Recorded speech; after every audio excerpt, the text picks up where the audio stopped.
Salut à tous, ici Seb, on se retrouve pour le rapport de partie habituel et régulier, un peu le rendez-vous bimensuel.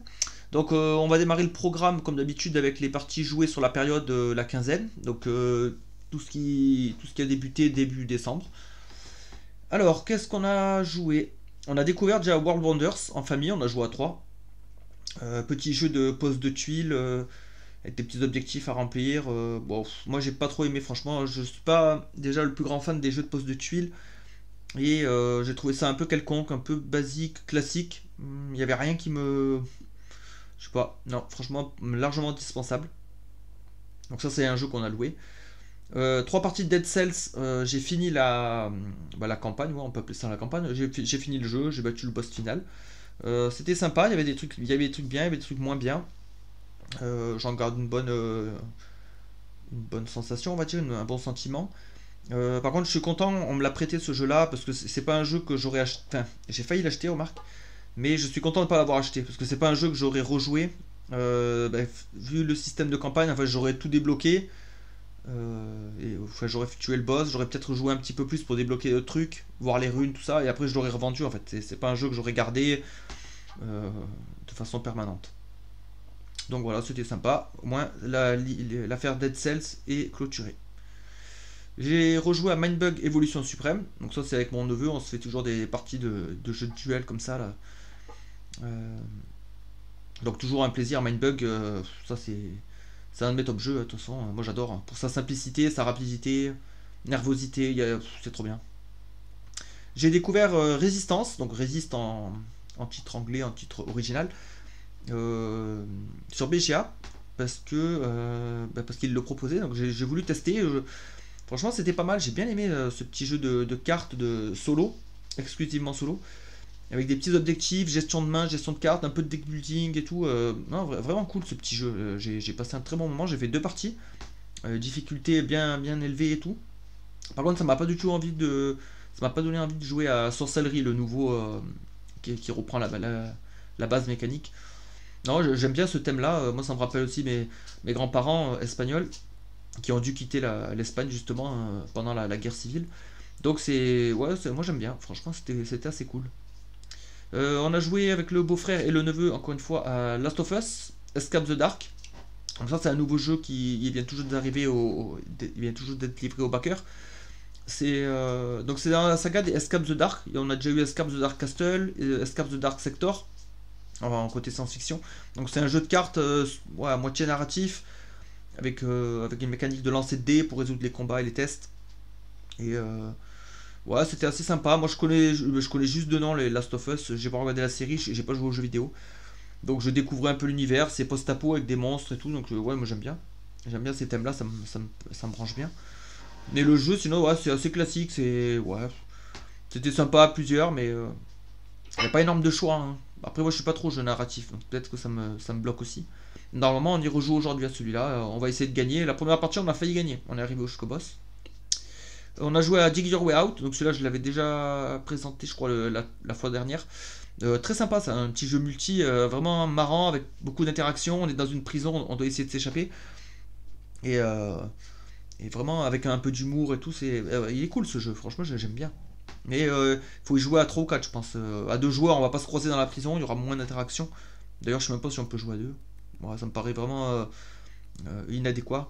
Donc pour moi, ouais, là on était 3 joueurs, c'était nickel. On a essayé de mettre le module avec Michel, c'est un prisonnier, un personnage non joueur qui vient, il se déplace un peu aléatoirement et il nous tape dès qu'il arrive, il nous tabasse. Ouais, non, ça j'ai trouvé ça horrible. Parce que le jeu est déjà, c'est un peu le bordel, c'est déjà chaotique, mais Michel il rajoutait du chaos, c'était injouable, franchement horrible. Mais bon, comme c'est un module optionnel, du coup, prochaine partie on le mettra pas. Cette partie de Daybreak, bah, justement pour faire ma vidéo, pour préparer la vidéo. J'avais déjà joué avant, j'avais dû faire au moins une dizaine de parties au tout début quand il était implémenté sur BGA. C'est un bon petit jeu, j'aime bien les jeux de Matt Leacock en général, auteur de Pandémie. Mais ouais, c'est pas non plus la folie. Hein. Déjà en solo, il est très facile. Moi, je gagne à chaque fois, même en niveau difficile, je gagne. J'ai trouvé le truc. Donc il y a pas assez de challenge. Et ouais, non, après le système de combo de cartes, remplacer nos actions, changer nos actions, améliorer nos actions, ça c'est très cool. Avec les badges, vraiment un bon système. À voir, peut-être qu'en multi il est mieux, je sais pas.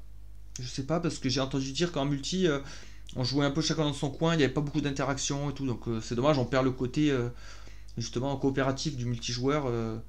C'est dommage de s'il n'y a pas beaucoup d'interaction, ben, on perd ça, c'est dommage. À voir. En tout cas, je refuserai pas une partie parce que c'est la mécanique, elle est quand même intéressante. Celui-là, Guilde des expéditions marchandes, donc c'est aussi une location, donc je l'ai loué en même temps que World Wonders. Celui-là, je l'ai pris, donc j'ai fait une partie multi à 2 et 5 parties solo, dont une filmée. Et j'ai bien aimé ce petit jeu, franchement, il avait des bonnes notes, il avait des bons retours. Un peu surproduit, je trouve, assez onéreux. Mais bon, là, moi, je m'en fiche parce que je l'ai eu en prêt. Mais quand même, on se dit, ouais, pour le matériel, c'est une sorte ouais, de flip and write.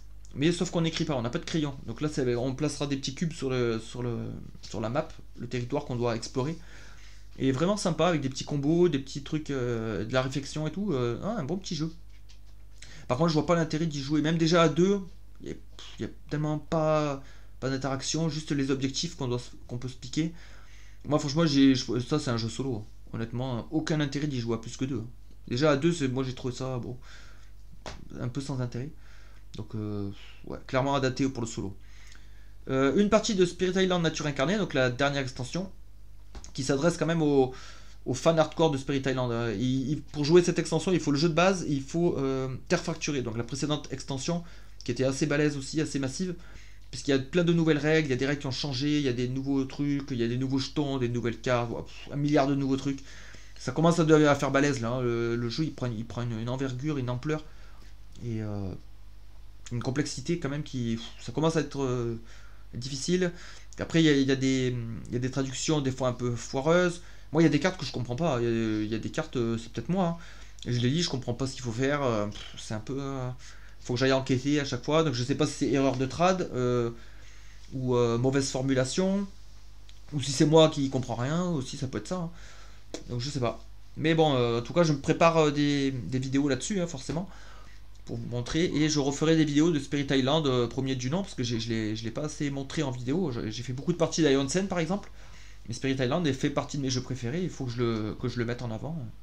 C'est un jeu d'une grande richesse thématique et mécanique. Donc on se retrouve bientôt pour Spirit Island. Cette partie de Veil of Eternity, donc ça c'est un jeu que j'adore. Alors celui-là, moi je le joue à 2 joueurs, enfin en 1 contre 1. Et pareil, je vois pas trop l'intérêt de jouer à plus. Non, parce que ça rallongerait le temps de partie, je vois pas l'intérêt. À 1 contre 1, c'est très rapide, c'est efficace, nerveux. C'est un espèce d'engine building, gestion de cartes, vraiment très intéressant. J'attends l'extension qui devrait sortir début janvier.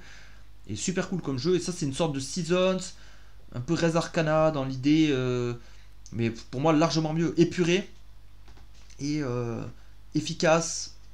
Des super combos à trouver, trop bien. Moi j'adore ce jeu, mais en 1 contre 1. Ark Nova. Alors Ark Nova, 13 parties, donc ça c'est sur BGA, j'ai pas fait des parties physiques, parce que j'ai pas le jeu. Donc je pourrais le louer, hein, la ludothèque, si je le trouve éventuellement, parce que je préfère quand même jouer en physique, hein. Mais là c'était pour redécouvrir le jeu et lui redonner une chance, parce que j'avais un mauvais a priori sur Ark Nova, j'avais qu'une partie, bon, c'était pas concluant, et c'est pour juger d'un jeu expert, une partie c'est vraiment trop peu. C'est insignifiant en fait une partie, parce qu'on peut clairement passer à côté du jeu, on peut mal comprendre une règle, on peut passer à côté. Donc là, vraiment, j'ai voulu lui redonner une chance. Je me suis dit, c'est pas normal, enfin, que je ne vois pas les qualités, que j'apprécie pas le jeu. Il est dans tous les tops, solo, multi, il est dans les meilleures ventes, il est cité partout. Enfin, je sais pas, je me suis dit, bah, j'ai loupé quelque chose. Et j'ai bien fait d'y revenir, parce que j'ai fait 13 parties. J'en ai gagné qu'une sur les 13. Donc en solo, c'est quand même assez chaud. Non, vraiment, non, c'est intéressant. Franchement, je reviens sur ce que j'avais dit, sur mes mauvaises critiques. Franchement, c'est un bon jeu. Après, ce serait pas mon top jeu de la folie. Je trouve, je suis pas trop fan de la DA, je suis pas fan du matos, tout ça. Bon, ça c'est des éléments extérieurs, on va dire, au jeu. La mécanique est très bien, le système des 5 cartes, 5 cartes action, même si c'est pas nouveau, ça a été repris de Civilization New Dawn, je sais plus quoi, Civilization New Dawn, je crois, le jeu de 2017. Donc, mais c'est pas grave, après on peut reprendre des mécaniques si elles sont bien. Et non, c'est intéressant, le casse-tête est intéressant. En solo, c'est vraiment un casse-tête d'optimisation extrême. On a très peu de tours finalement pour croiser nos deux pistes. l'attrait et je sais plus quoi, et conservation, je crois. Donc c'est un bon casse-tête. Mais dans le genre gestion de cartes, gestion de main, un peu engine building et tout, je préfère toujours Underwater City. Où je trouve qu'on est encore plus oppressé. Les choix sont encore plus impactants. Ouais, je préfère quand même Underwater. Même si c'est pas exactement la même chose, hein, bien sûr. Mais on va dire un jeu de gestion un peu à l'allemande, comme ça, jeu euro, je garde Underwater, number one. Iron Sun de Dyson, donc 5 parties. Donc là j'ai fini la campagne, j'ai filmé les 4 parties principales de l'expédition. Je me suis éclaté, très très bonne boîte, comme souvent, comme toujours. Avec Iron Sun, la qualité ne décroît pas. On a des ajouts mécaniques, on a le mode euh, ami et ennemi fait par David Turzi, donc un très bon ajout pour la saga. Ça vous verrez si vous avez regardé les vidéos ou pas. Et les jetons élémentaires aussi que j'ai beaucoup aimé, ça donne des combos et tout. La direction artistique, par contre, je trouve que là, ils ont carrément chuté. Là. Je trouve que les cartes sont pas belles. Les cartes, même les personnages sur les plateaux, franchement, c'est pas ouf. C'est dommage parce qu'ils avaient un peu augmenté, enfin amélioré avec une nouvelle ère, avec les parias et tout. Et là, je trouve que hop, ça redescend un peu. C'est dommage. Ils n'ont pas de régularité là-dessus. Mais bon, très bon jeu quand même. Voilà pour les parties de la période. En termes de revente, achat, bah, achat, en fait, il n'y a pas eu grand chose. Hein. Il y a eu quoi? Le 5 décembre, bah, juste Spirit Island, que j'attendais. Ouais. Non, c'est tout. Juste celui-là. Il y a eu plus de revente. En revanche, j'ai fait un peu de ménage. Donc là, sur la période 6 décembre, Keyforge. Donc ça, c'était un jeu à mon fils. Il avait plus envie d'y jouer. On avait une vingtaine de decks. Moi, j'aimais bien cette mécanique de l'auteur de Magic, Richard Garfield. J'aimais bien Keyforge. Mais en jeu d'affrontement, on en a beaucoup à la maison. Donc c'est vrai qu'au bout d'un moment, on peut pas jouer à Gozuix, on peut pas jouer à Mindbug, à Radland, à Keyforge en même temps. Donc bon, il faut faire des choix. Donc celui-là est parti. Star Wars Bounty Hunter, donc j'ai vendu le tapis, mais après j'ai vendu le jeu à deux personnes différentes. Nine aussi, j'aimais bien, c'était dans l'univers de Gozuix. Un petit jeu de gestion de cartes, ouais. Il était sympa, mais ça c'est pareil, c'est un jeu à mon fils qui voulait plus, donc je, je revends les jeux qu'il ne veut plus. Star Wars c'était sympa aussi, on y jouait en famille, on avait bien joué dès qu'on l'avait acheté, on avait bien enchaîné les parties. Et c'est bien, ça permettait de faire jouer ma fille aussi de 8 ans. Mais finalement, dans le même style, j'ai Marvel Remix maintenant, un petit jeu de cartes à combo, c'est un peu la même. Finalement, on cherche à avoir les bons symboles, les bons objectifs, petit jeu familial. On a Faraway aussi. Donc bon, je me suis dit, ouais, pareil, là, autant le revendre. Narak, j'ai fini par le revendre avec les deux extensions. C'est un très bon jeu, hein, franchement, j'aimais bien. Par contre, en solo, il manque un peu peut-être de difficulté. La campagne est très très sympa. J'avais adoré la faire. Euh, Après, je sais pas, il devait sortir d'autres extensions, tout ça. Mais pareil, je sais pas à quel moment je vais le ressortir celui-là en fait. En solo, j'ai déjà beaucoup de choses à rejouer. J'attends des réceptions, tout ça. Bah, Spirit Island, ça demande beaucoup de parties. Iron Sand, j'ai plein de boss, j'ai des boss que j'ai pas joué. Mage Knight, enfin voilà, j'ai toujours mes jeux fétiches à ressortir. Et bah, il faut faire des choix. Et donc j'ai décidé de le revendre, de faire un heureux. Hein. Non, c'était un bon jeu, hein, franchement. Mais voilà, on peut pas tout. Enfin, moi je peux pas tout garder. Je préfère faire tourner la ludothèque. Et puis là, on m'en prête beaucoup de jeux aussi. On m'a prêté Berserker, on m'a prêté Way of the Samurai. À la ludothèque, je vais pouvoir prendre Vicomte du Royaume de l'Ouest. Je vais avoir mes jeux de Noël. Donc là, ça va être balèze. Je vais recevoir beaucoup de boîtes là à Noël. On va regarder ça après vite fait.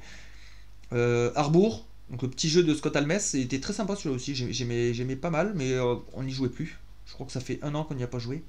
Parce que l'avantage de MyLudo, c'est qu'on peut traquer nos parties et on voit exactement les jeux joués, non joués. Ben, celui-là, pendant un an, il n'est pas sorti. Il a pris la poussière pendant un an, voilà, il a pas été utilisé. On a préféré jouer à d'autres choses.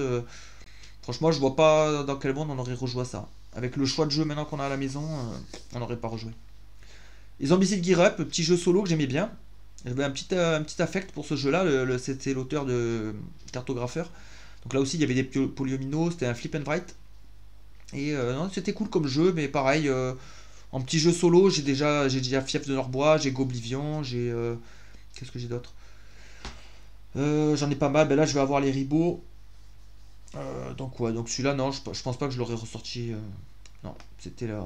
On a, on avait fait un bon bout de chemin ensemble, mais là, non. Bah du coup, on va voir dans les attentes réception. Donc hop. Donc voilà, là, enfin, Noël, c'est bientôt, là, c'est dans 10 jours. Et moi, début janvier, c'est mon anniversaire aussi. Donc en fait, j'ai commencé à cumuler tous les cadeaux que je vais avoir, tous les jeux. Bah, moi, je demande que les jeux, hein, parce que de toute façon, j'ai déjà tout ce qu'il me faut autrement. Donc ça va être des jeux. Donc j'ai pris des petits jeux, voilà. Parce qu'en gros jeu, j'ai déjà ce qu'il faut, hein. Donc là, j'ai pris Eribo, parce que j'en entends beaucoup de bien. Le Château Blanc. Ça, je me suis laissé influencer. Rome, Fate of an Empire. Donc ça reprend un peu la mécanique de Res Arcana avec Mage Knight. Enfin, c'est un couplet, c'est un jeu de combo de cartes, gestion de main et tout. Donc ouais, ça me parle. Et j'ai pas de jeu sur la romantique, donc je me suis dit, ouais, pourquoi pas. Il est très très bien noté.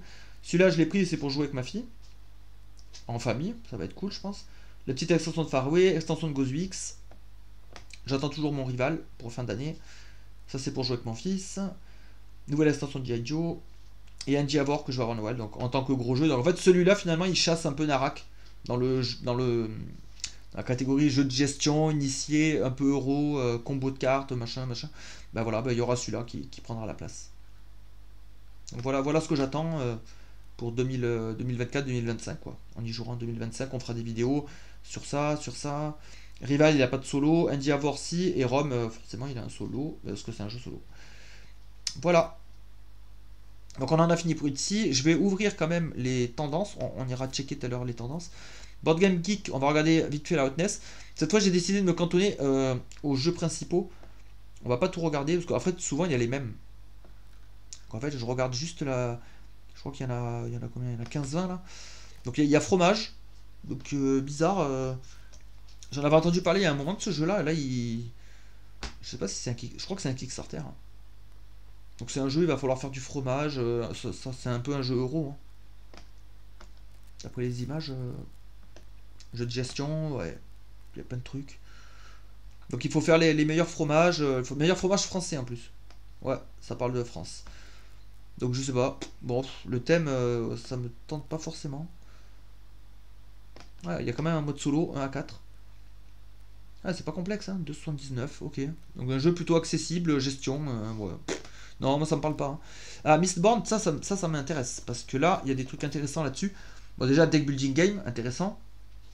On peut jouer de 1 à 4. John D. Clare, donc auteur de Veil of Eternity, Death Reckoning. Qu'est-ce qu'il a fait d'autre? Il en a fait plein, lui. Habitué des cartes crafting, donc les jeux de deck building comme dans Veil of Eternity où on va améliorer nos cartes.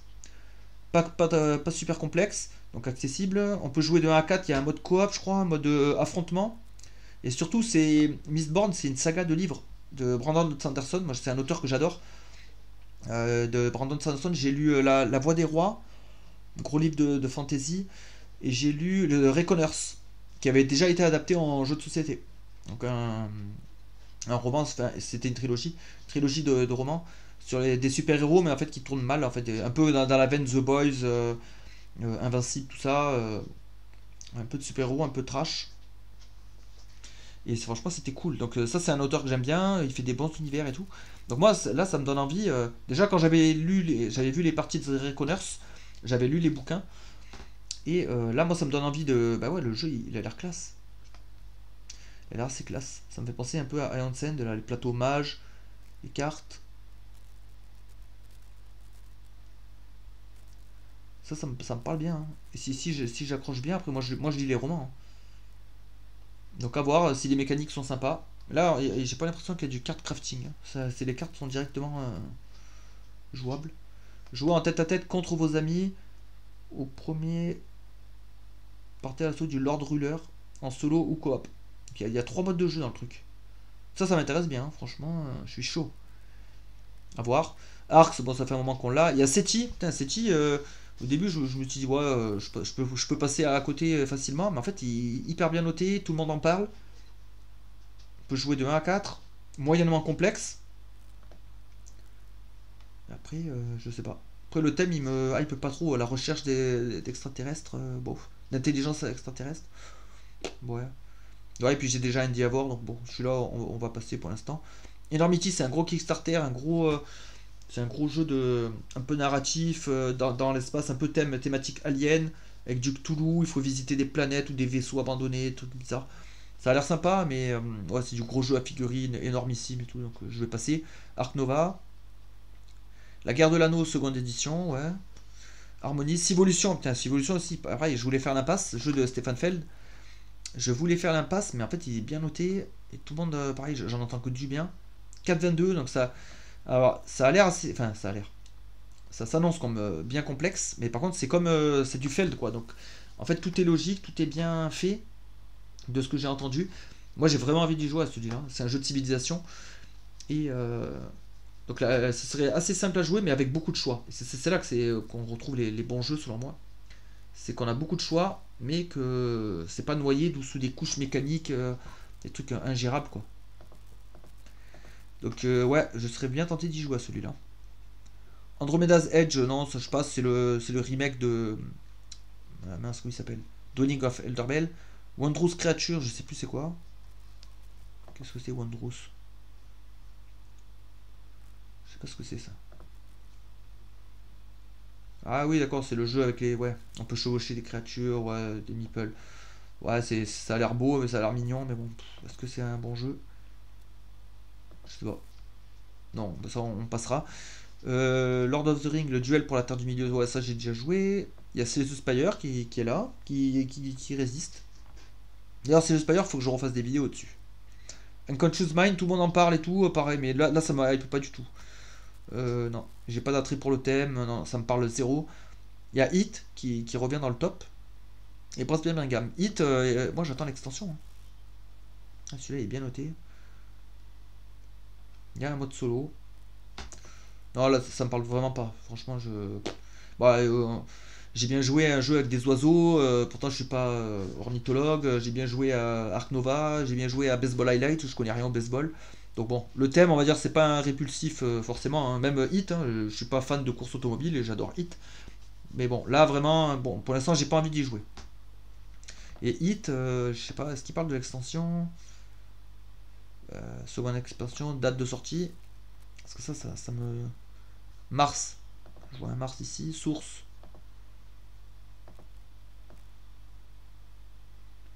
Tunnel Vision. Le Grand Prix d'Espagne. Et les Pays-Bas, Netherlands.